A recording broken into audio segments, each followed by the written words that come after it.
Bonjour, bonsoir, c'est la Ziak Factory, toujours dans le Banks et je suis avec Kingzy. Yeah bro. Et aujourd'hui on voulait aborder un sujet qu'on n'avait jamais effleuré vraiment en vidéo, et c'est les membres du 667, donc avec Freeze Corleone ou Osiris Jack. Je pense également à Doc OVG et Zuku Maizy qui ont fait une percée très soudaine ces derniers temps. Et donc là tout de suite on va passer à la phase explicative. Juste au-dessus du 666, 667 s'inscrit dans une logique très différente des autres artistes et groupes auxquels on est habitué. Membres de la secte, comme ils aiment l'appeler, ne se mélangent pas, que ce soit en concert ou en interview. La majorité de l'équipe a grandi ensemble à Dakar, au Sénégal. Seuls Jordi et Lala Ace sont originaires de Lyon. C'est Freeze Corleone qui a décidé de réunir toutes ces personnes autour de la musique pour constituer une véritable mafia. Ils se sont alors tous réunis dans une maison à Chantilly pour faire de la musique tous ensemble. Le crew est donc composé d'une quinzaine de membres, malgré une présence dans le rap français depuis déjà plusieurs années avec des mixtapes qui renvoient avant 2011 pour Freeze Corleone par exemple. Il est très difficile de trouver de réelles informations sur le groupe ou sur ses membres, à part ce qu'ils décident de diffuser évidemment. Une technique de communication démocratisée par les deux frères Ademo et NOS, sauf qu'avec le Mangement Squad, MMS, surnom utilisé pour designer le 667, c'est une quinzaine de membres et non pas un duo qui reste dans l'ombre, surgissant de temps en temps pour balancer une mixtape sur SoundCloud. En plus de ne donner aucune information sur ses membres, la Ligue des Ombres, LDO, autre nom utilisé pour qualifier le crew en référence à l'organisation criminelle internationale mise en place par Ra's al Ghul dans Batman. C'est un véritable univers qui se dégage de leur musique, avec des prods pour la plupart du temps très sombres, accompagnés de grosses basses, d'autotune et d'un langage codifié spécifique aux membres de ce groupe. C'est en partie de cette manière d'écrire particulière qui fait la richesse du 667. Si dans un premier temps cela peut sembler incompréhensible, les punchlines sont camouflés au milieu de nombreux gimmicks et de textes remplis de références, d'abréviations désignant le crew ou ses membres. MMS, LDO, FDT, NRM, ce qui rend leur compréhension possible qu'après plusieurs écoutes et une certaine connaissance de leur langage utilisé par les membres du Mangement Squad. C'est sûrement ça qui rend la secte addictive. L'auditeur est plongé dans un univers qu'il retrouve toujours au fil des projets. Les morceaux semblent intemporels, difficile de distinguer réellement ce qui sort maintenant ou ce qui sort d'il y a 3 ans. Si les thèmes abordés par les rappeurs ne sortent pas réellement de l'ordinaire avec un rapport à la drogue, l'argent et la réussite très présent, c'est la forme qui les différencie réellement du reste de ce que l'on trouve dans le game. Comme dit précédemment, l'écriture est particulière, mais l'utilisation d'un flow de temps en temps très lent est aussi une spécificité présente dans cette école du rap qui se rapproche énormément de ce qu'on peut entendre outre-Atlantique. Jordi, le membre du crew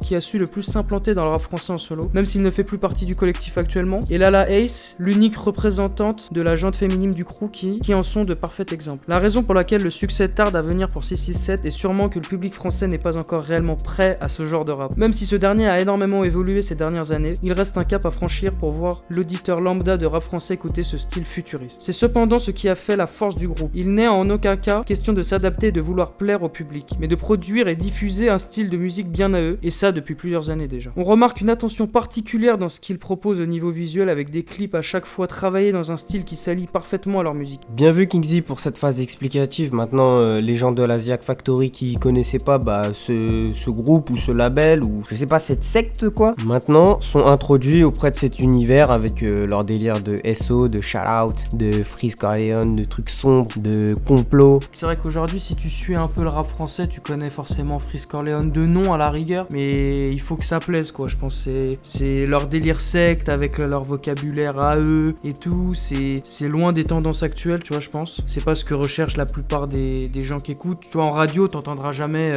Freeze Corleone passer sur Energy ou Skyrock, tu vois, je pense pas. Ou alors dans longtemps, mais je pense qu'en fait, ils sont trop en avance sur le rap actuel français pour que les gens comprennent. Mais je pense que dans plusieurs années, leurs codes vont augmenter en popularité, je pense. Après, c'est vrai que ces mecs-là, ils sont toujours dans la tendance à essayer de faire parler. Ils vont toujours parler de références nazies ou de faire des références assez incongrues dans le rap, en tout cas inattendues. Donc je pense pas que ça passera sur Énergie après Koé. Ouais. Parce que voilà, je les trouve provocateurs quand même, limite quoi. Mais j'espère qu'ils vont pouvoir essayer de se dégager de cette image en créant aussi un univers artistique un peu moins sombre. En tout cas, je l'espère. Après, s'ils veulent rester dans leur délire un peu plus sombre, ils pourront pas peut-être passer dans les médias mainstream, quoi, en fait. Même leurs paroles et tout, elles sont provocatrices de malade, quoi. Tu vois, quand il dit RAF, tous les jours RAF de la Shoah, tu fais bon. C'est vrai que c'est provocateur à fond, mais en même temps, après, c'est du rap, c'est la liberté d'expression. Mais c'est vrai que s'il faut accrocher, mais moi, quand j'écoute du 667, c'est pour les punchlines notamment, mais c'est même plus que ça, tu vois, c'est philosophie de vie. D'écouter ça peut te motiver d'un côté, comme te rendre parano ou enfermé dans une bulle, je sais pas. En écoutant ça, c'est soit tu prends la bon côté des choses en te motivant, soit ça te détruit, je pense, complètement le cerveau d'écouter des paroles de la sorte et des instrus avec des basses extra qui te déglinguent les oreilles, mais faut aimer. Après, je voulais revenir sur les instrus qui étaient bruyantes. J'ai vu qu'il y avait d'autres membres qui exploitaient d'autres musicalités, comme j'ai dit dans l'intro, Zuku Maizi qui a sorti Dr Lulu avec Osiris Jack, et je trouve que ça change par rapport au son de Freeze ou même de Osiris ou de Doc OVG. Après, c'est vrai qu'il faut pas oublier que dans le 667 il y a 15 membres, et dans les 15 membres il n'y a pas que des rappeurs comme Freeze Corleone, il y en a d'autres qui ont des flows complètement différents et qui sont pas du tout dans les choses ténébreuses. Enfin, ça touche toujours un peu au ténébreux provocateur, mais c'est moins provocateur que les plus gros comme Osiris Jack, Freeze Corleone. Eux c'est vraiment la provocation, même Doc OVG et tout,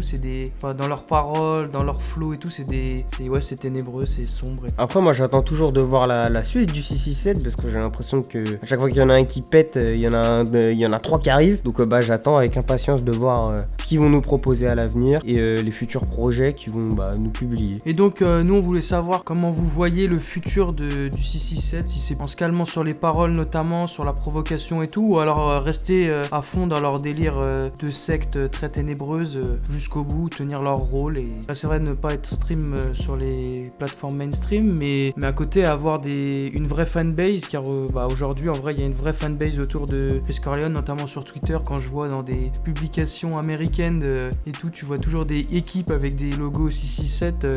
Ils ont créé une petite fanbase quand même importante, que ça soit même dans d'autres pays. J'ai vu, t'as des articles brésiliens et tout qui parlent du 667, Freeze Corleone plus que le 667 il me semble, mais enfin ça touche quand même le 667 quand on parle de Freeze Corleone parce qu'il le cite tout le temps.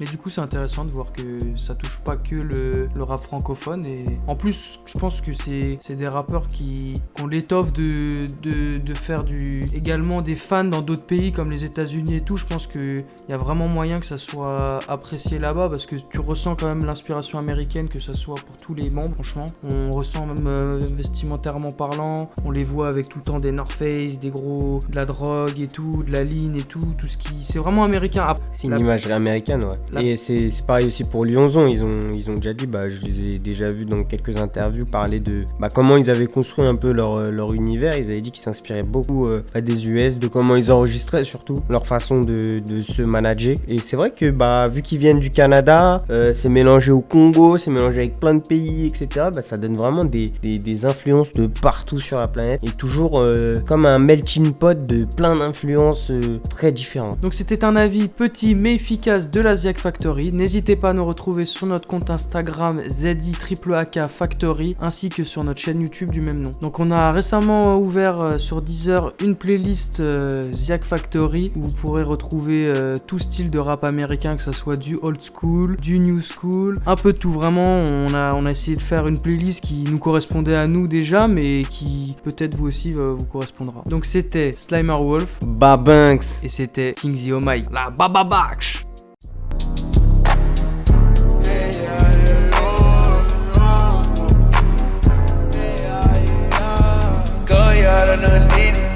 Goku, you krillin', bitch, I'm being rich, are you kidding? This my type of living.